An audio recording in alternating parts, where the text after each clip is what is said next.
Kidlat News Updates.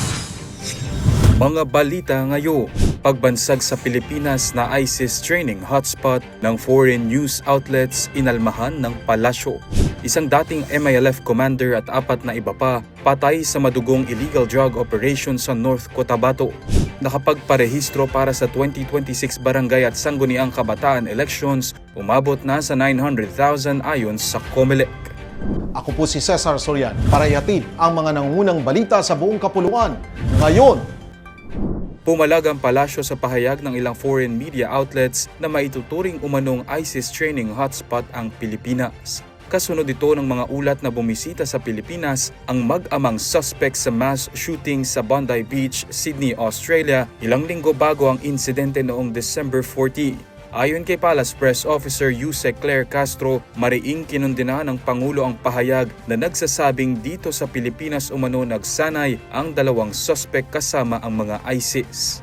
Of course, the President strongly rejects the sweeping statement and the misleading characterization of the Philippines as the ISIS training hotspot. Panawagan pa nito maging mapanuri at maging responsable sa pagpapahayag dahil ito ay nakakaapekto sa integridad at imahe ng Pilipinas. Nakikipag-ugnayan na sa mga otoridad ang National Security Council o NSC para alamin ang mga naging aktibidad ng mga suspects sa bansa. Kahapon nang kinumpirma ng Bureau of Immigration o BI ang halos isang buwang pananatili ng Pilipinas ng mag-amang suspect na nagtungo sa Davao bago tumulak pa Sydney noong November 28. Patay ang 5 hinihinalang sangkot sa iligal na droga kabilang ang dating commander ng Moro Islamic Liberation Front o MILF habang isang arestado sa madugong operasyon ng pulisya at Philippine Drug Enforcement Agency o PDEA sa Barangay Paatan, Cabacan, North Cotabato nitong Martes. Nauwi sa putukan ng pagsisilbi ng arrest warrant kay Ibrahim Macalnas alias Commander Big Cog matapos umanong manlaban ang kanyang grupo. 4 pang armado ang patay habang 3 ang nakatakas. Nasamsam sa lugar ang mga baril, bala, granada at iligal na droga. Isang suspect ang dinakip matapos mahulihan ng hinihinalang shabu. Inilarawan ng pulisya ang lugar bilang pugad ng krimen.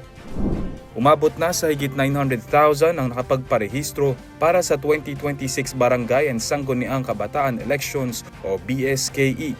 Ayon sa datos, nasa 962,615 registered voters ang naitala ng Commission on Elections o COMELEC as of December 14 na malapit na sa kanilang target na 1.4 million new voters. 223,282 dito ang sangguniang kabataan o SK o nasa edad 15 hanggang 17 anyos, habang 739,333 naman ay regular voters na nasa edad 18 pataas. Naitala naman ang pinakamaraming aplikante sa Region 4A o Calabarzon na sinundan ng Metro Manila at Region 3 o Central Luzon.